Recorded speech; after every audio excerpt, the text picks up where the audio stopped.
नमस्कार। स्वागत है आपका एकांत में। यहाँ पर हम बात करते हैं भगवान बुद्ध और उनकी शिक्षा के बारे में।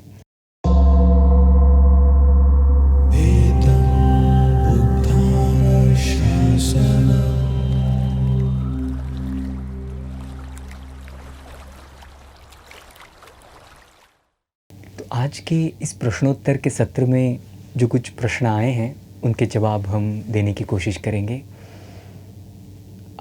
कईयों के प्रश्न हैं, हर सवाल का जवाब वीडियो के माध्यम से देना मुमकिन नहीं होता। मैं कोशिश करता हूँ कि वहीं के वहीं उनको जवाब दे दिए जाए। कई लोग व्यक्तिगत प्रश्न भी पूछ रहे हैं, मुझे थोड़ा अटपटा सा लगता है व्यक्तिगत प्रश्नों के जवाब देना। खैर, समय समय पर बातें आती रहेंगी। तो पहला सवाल है, भगवान के समय तुरंत सोतापन्न, सकदागामी, अनागामी, अरहंत व्यक्ति हो जाते थे, लेकिन आज के समय में ऐसे नहीं होता, तो ऐसा क्यों है? कईयों के मन में ये सवाल आता है। विशेषकर अगर आप बुद्धवाणी पढ़ना शुरू करें तो हमें ये मिलता है कि भगवान ने कहीं जाकर एक सुत्त का बखान किया और सुत्त के अंत में 500 लोग अरहंत हुए, सुनने वाले 500 भिक्षु अरहंत हुए। वहाँ उपस्थित कई लोग, हज़ारों लोग सोतापन्न हुए। ऐसा कई बार जिक्र हमें आता है। भगवान के शुरुआती दिनों में तो ये संख्या हज़ारों में, कई हज़ारों में हुआ करती थी।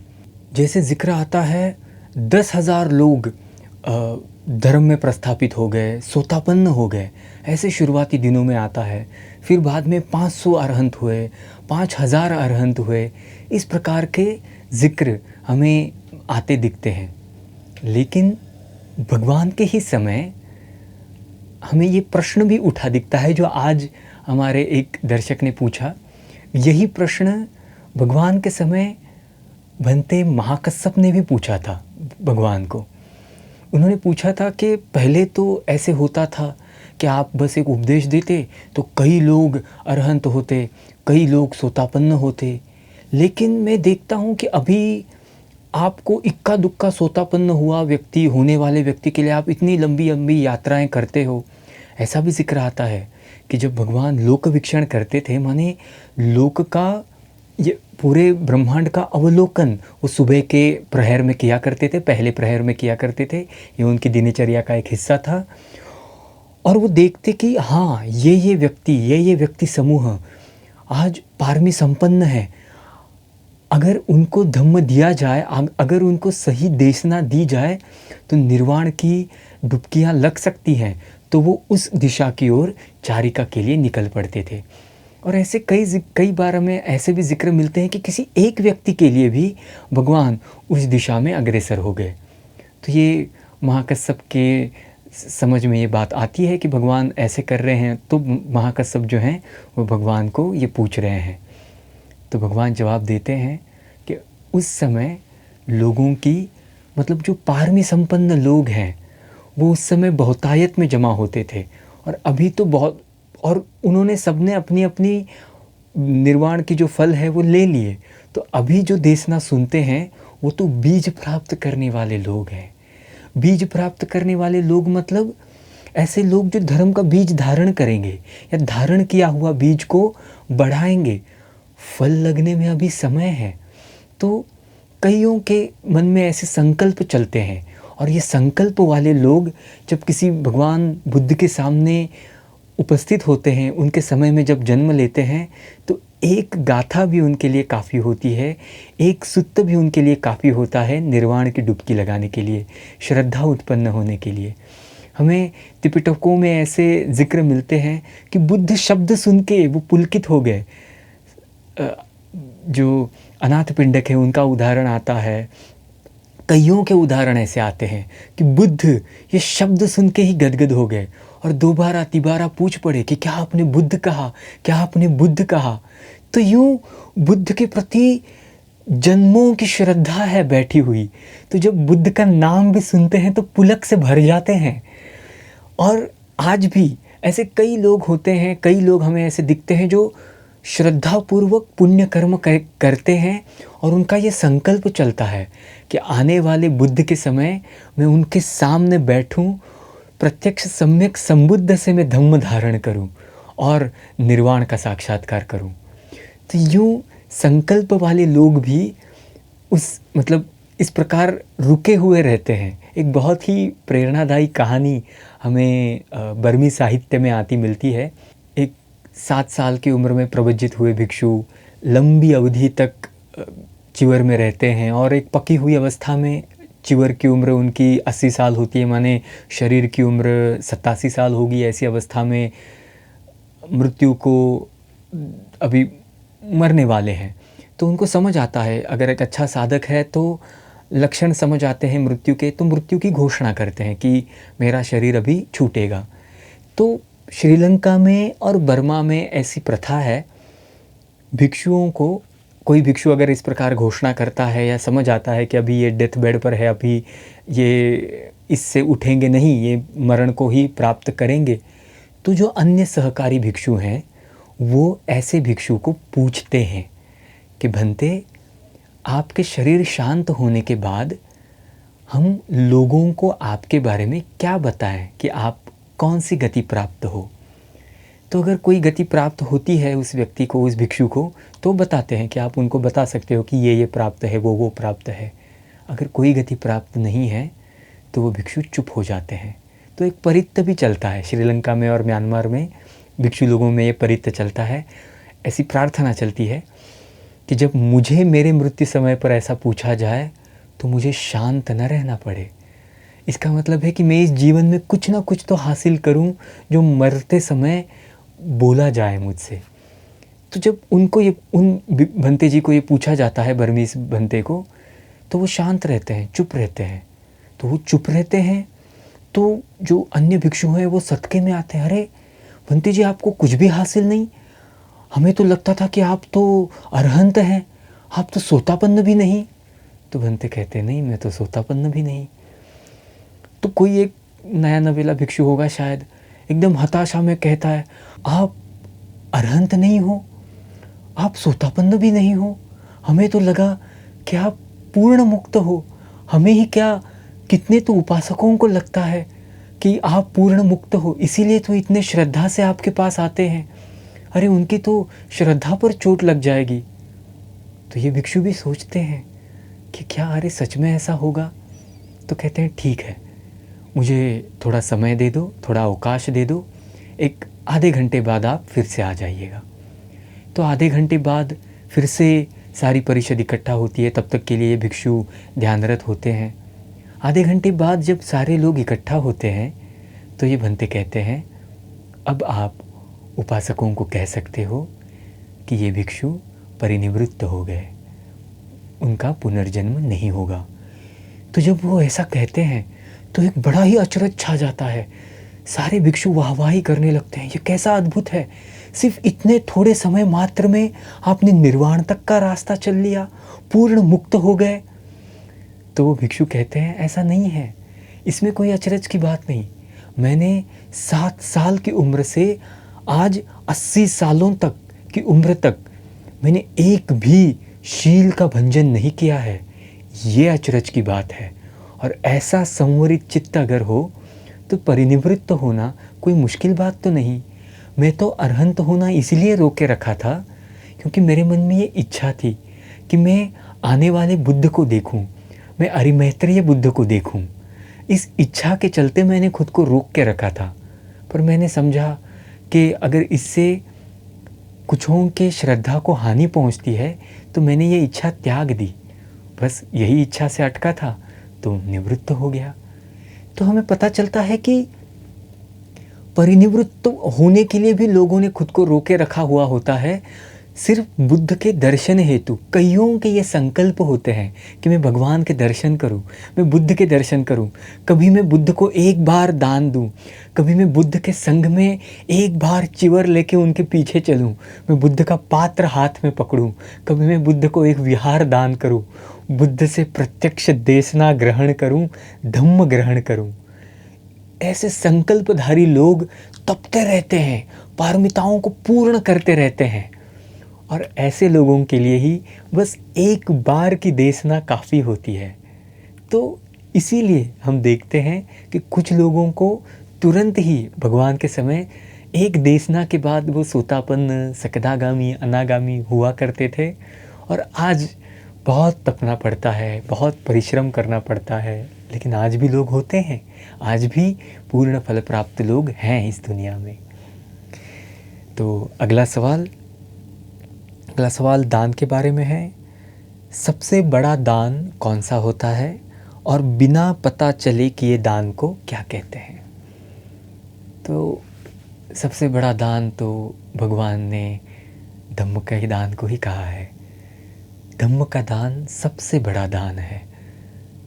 और क्यों ना हो, आप किसी को मुक्ति का रास्ता दिखा रहे हो, मुक्ति के रास्ते पर चलने के लिए उसे मदद कर रहे हो, उसका बल बन रहे हो, ये सबसे बड़ा दान है। किसी भूखे को खाना खिलाओ, अच्छी बात है, खिलाना चाहिए, पर उसका एक बार की भूख मिटेगी, दूसरे दिन फिर लग सकती है। किसी कपकपाते व्यक्ति को कपड़ा चढ़ाओ, नंगे व्यक्ति को कपड़ा चढ़ाओ, समय रहते वो कपड़ा भी फट जाएगा। किसी बीमार को दवाइयाँ दो, समय रहते वो फिर बीमार पड़ ही जाएगा। लेकिन किसी को अगर आपने धर्म दिया और उसने वो धारण किया, तो उसके वो लंबे लंबे समय तक, क्या पता जीवन पर्यंत, वो उसके कल्याण का कारण बनेगा। तो सबसे बड़ा दान तो धर्म का ही दान है। और उसी सवाल का जो दूसरा हिस्सा है, बिना पता चले कि ये दान को क्या कहते हैं, तो ऐसा कोई कंसेप्ट भगवान के मत में तो नहीं मिलता हमें।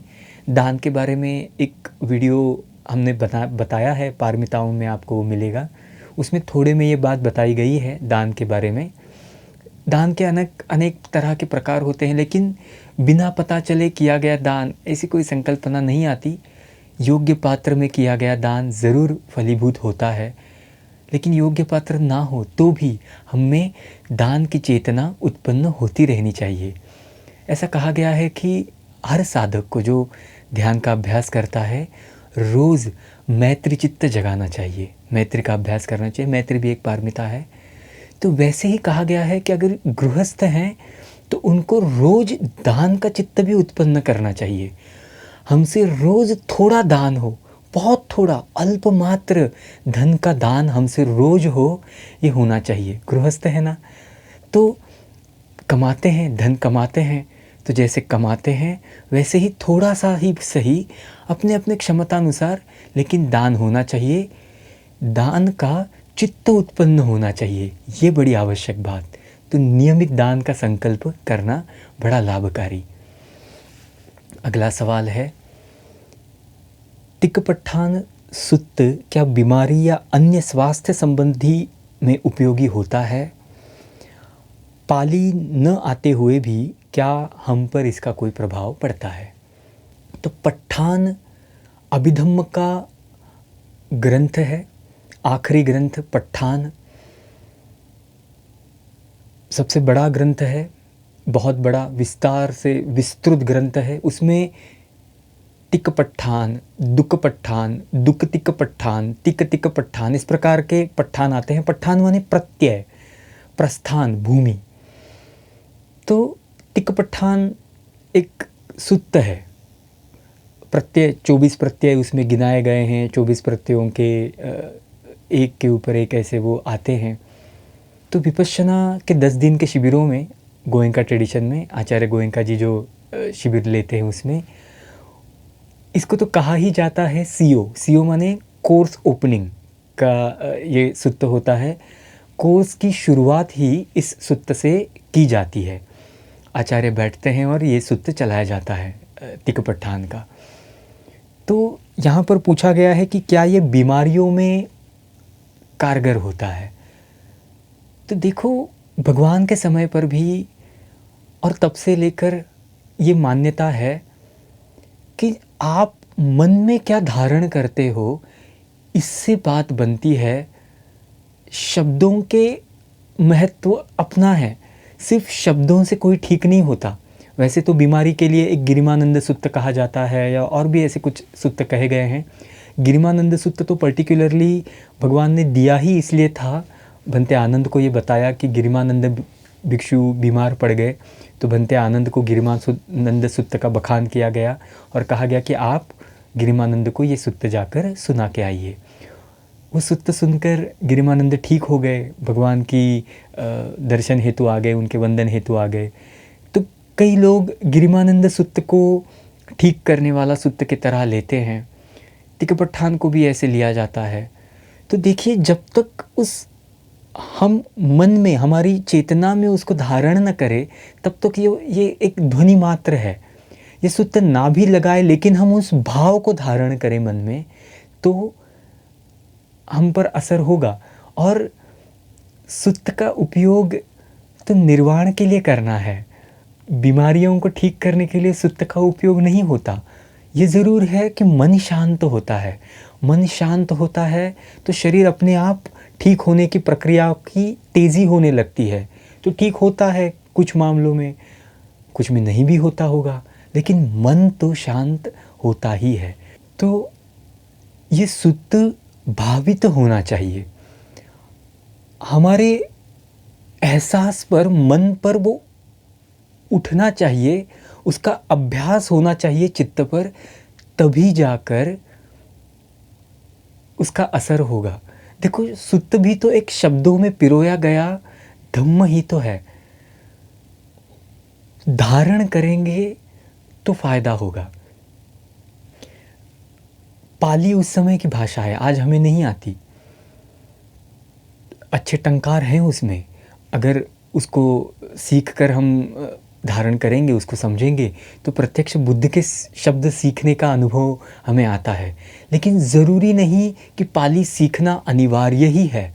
भगवान ने कहा है कि आप अपनी भाषा में धम्म को बताओ, जो सरल है उस भाषा में धम्म को बताओ। धम्म का भी लक्षण है कि वो सरल होता है, समझने में आसान होता है, कोई गुत्थियाँ नहीं हुआ करती उसमें। तो यहाँ पर भी तिकपट्ठान, अगर उसका भावार्थ भी पढ़े, अगर उसका अनुवाद पढ़े, तो बड़ा पेचीदा सा लगता है। तो जब समझ में आएगा तभी असर होगा, अन्यथा तो मात्र शब्द से रह जाएंगे। तो किसी से अच्छे से समझ लीजिए, साधना के स्तर पर उसे उतार लीजिए, अभ्यास करिए, शिविरों में जाकर अभ्यास कीजिए, तभी जाकर उसका फ़ायदा हो पाएगा। श्रद्धा भी प्रकट की ना, कोई एक शब्द भी, मैंने जैसे बताया कि सिर्फ बुद्ध, ये शब्द सुनकर कहियों में पुलक रोमांच जागता है। तो ऐसा कोई एक शब्द भी अगर आपके मन में वो धम्म जगाता है, अगर आपको वर्तमान से जोड़ता है, तो वो शब्द भी आपके लिए काम कर गया। तो उस शब्द ने भी आपको वर्तमान में स्थित करा दिया। तो कोई भी इस प्रकार का जो आपको मन को सीधा करे, ऐसा ही हर बात असरदार ही साबित होती है। तो अभी के लिए इतना ही। आपके मन में कुछ सवाल हो तो समय समय पर पूछते रहिएगा। तो जो उचित सवाल है उनके जवाब लेकर हम समय समय पर आपके सामने आते रहेंगे। अंतराल पड़ सकता है बीच बीच में, कभी सवाल ही नहीं आते, कभी समय की व्यस्तता होती है, व्यग्रता होती है, पर हम कोशिश करेंगे ज़्यादा से ज़्यादा बार आपके सामने आते रहने की। तो अभी के लिए इतना ही। अगर ये वीडियो अच्छा लगा है तो सब्सक्राइब करें, औरों को बताएं, व्हाट्सएप पर, फेसबुक पर इसको फैलाएं। शुक्रिया।